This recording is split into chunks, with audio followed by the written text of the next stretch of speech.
Voici les livres incontournables à avoir en droit. Dans cette vidéo, je vais vous donner vraiment mes conseils sur les livres à avoir quand vous rentrez en première année de droit. Et pour commencer, je vais vous dire quelque chose qui va vous choquer.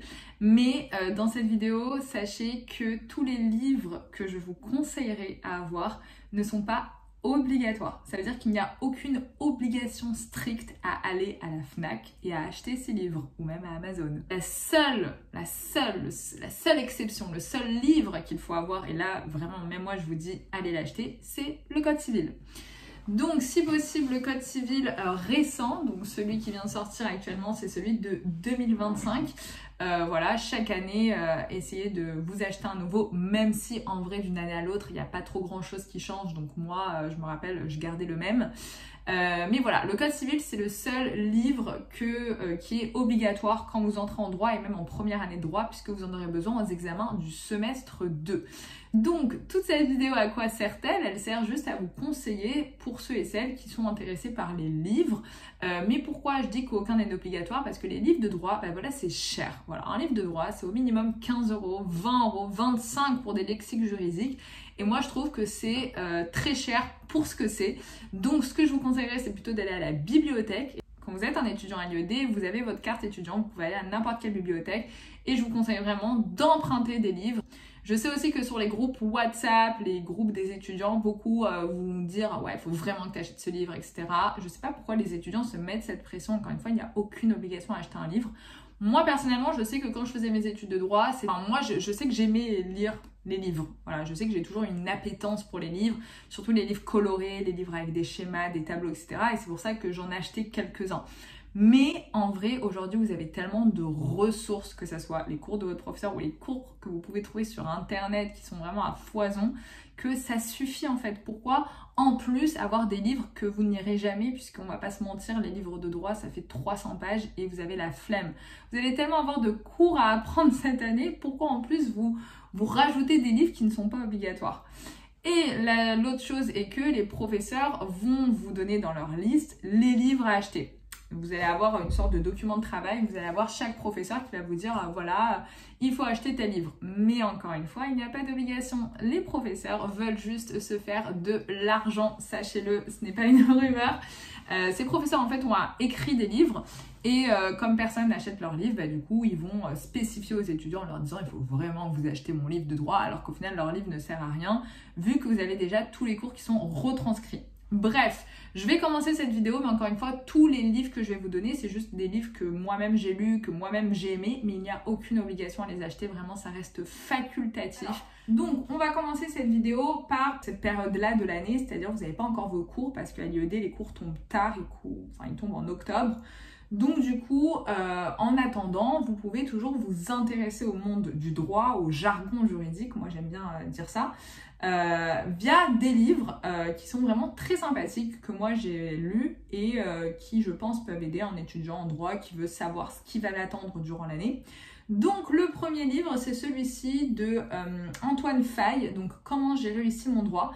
Alors moi, donc c'est de Studirama. Moi, ce qui est important dans les livres, c'est vraiment la couleur. J'ai envie qu'ils soient colorés. Parce que franchement, les cours des professeurs en noir et blanc qui font 300 pages, moi, ça me donne pas envie d'apprendre. Donc, je vais vraiment être à la recherche de livres colorés, de livres avec des tableaux, des schémas, bref, des livres qui donnent envie de lire. Et je trouve que ce livre, franchement, il est trop bien. Il va vous expliquer un peu la méthodologie des exercices juridiques, il va vous donner des conseils et il est à 13,90 €. Donc, franchement, pas mal si vous cherchez un livre comme ça pour vous introduire à votre première année de droit. Le deuxième, qui est beaucoup plus connu, je pense que les étudiants, beaucoup l'ont peut-être déjà lu, c'est « Je veux réussir mon droit ». Donc ce livre-là, il est vraiment sympathique.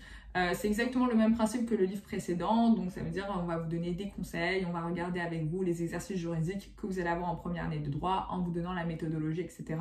Donc ces deux livres-là, c'est vraiment les livres en attendant la rentrée scolaire, en attendant d'avoir les cours.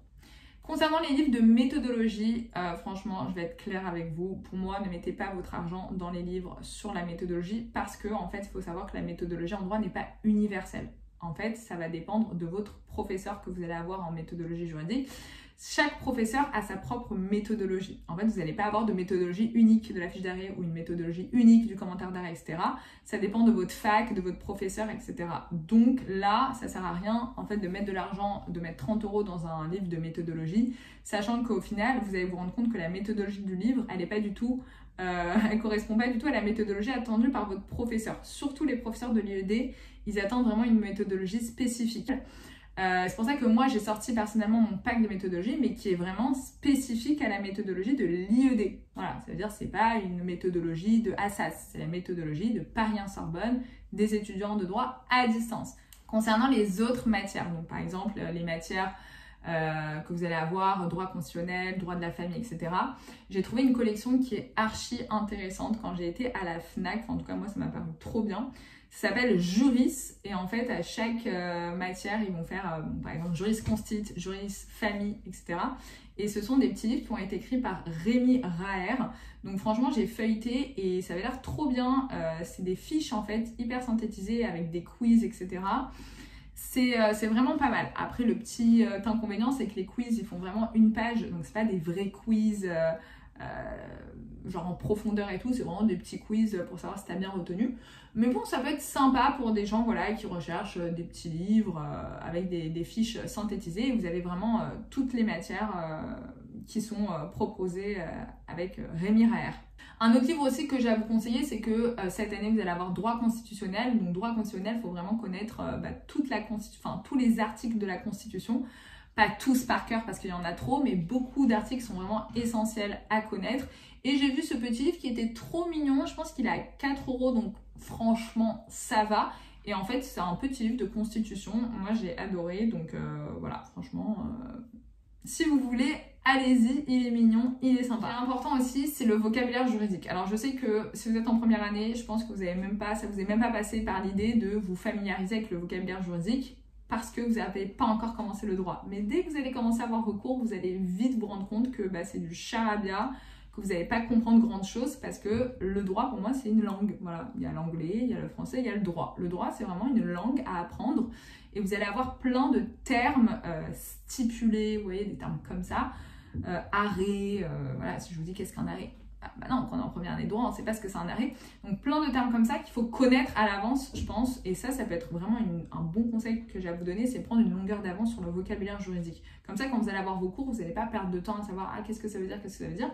Déjà, voilà, connaissez le vocabulaire juridique, c'est hyper important. Malheureusement, il n'y a pas de livre sur le vocabulaire juridique que j'ai à vous conseiller parce que regardez, je vais vous montrer quand j'étais à la FNAC sur quel genre de livre je suis tombée.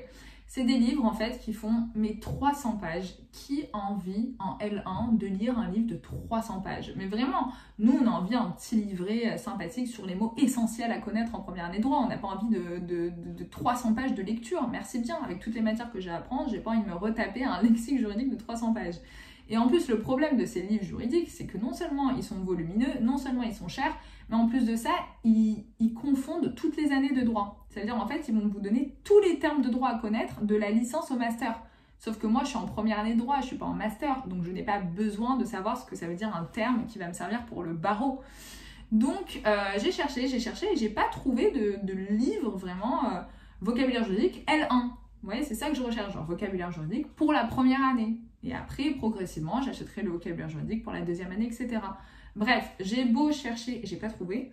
Et c'est pour ça que cette année, j'ai mis en vente mes propres livrets de vocabulaire juridique que vous pouvez voir sur mon site internet.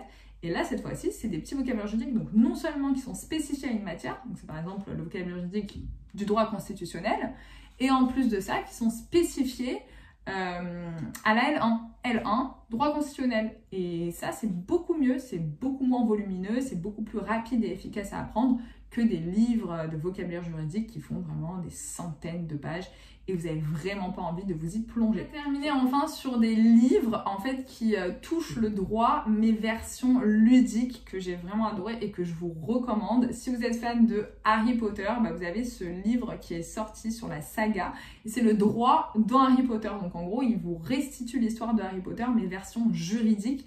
Et c'est une excellente idée pour vous familiariser avec le vocabulaire juridique parce qu'ils vont vous parler de termes, etc. que vous allez voir en première année. Et en même temps, c'est assez sympathique pour les vacances. licence parce que c'est l'histoire d'Harry Potter qu'on aime tous. Et il y a la même version, mais avec cette fois-ci Tintin, donc Tintin en droit. Enfin, je sais pas, ces idées-là, je les trouve trop sympas parce que moi, à mon époque, franchement, il n'y avait pas des livres comme ça. Et là, je trouve que ça commence à se multiplier des livres en mode, ils vont prendre une histoire connue, ils vont la tourner en droit. Et je trouve ça trop sympa de faire une histoire connue dans l'univers juridique. Ça vous permet d'appréhender le droit tout en passant du bon temps. Quoi retenir de cette vidéo, c'est qu'il n'y a pas de livre indispensable, les gars. Franchement, ça, c'est les anciens étudiants qui vous mettent ça dans la tête en mode « faut vous acheter des livres ». Mais non, aujourd'hui, vous avez tellement de ressources. Concentrez-vous sur ces ressources-là. Comment dire vous avez assez de ressources, ne vous en mettez pas d'autres. Vous voyez ce que je veux dire? Je veux pas que votre bureau, il y a des livres comme ça, parce que rien n'est obligatoire à lire. Voilà, munissez-vous juste de votre code civil, ça suffira. Et le reste, c'est vraiment un plus si vous avez de l'argent à dépenser. Allez à la bibliothèque, feuilletez les livres, et s'il y en a un qui vous plaît, empruntez-le. Mais ne dépensez pas tout votre argent dans ces livres-là. Voilà, ça c'est vraiment mon conseil. Et si vous avez des questions, n'hésitez pas à le dire en commentaire. Vous pouvez me suivre sur les réseaux sociaux, notamment sur Instagram ou TikTok. Abonnez-vous aussi à la chaîne YouTube pour voir plus de vidéos de ce genre et dites-moi en commentaire s'il y a d'autres vidéos qui pourraient vous intéresser.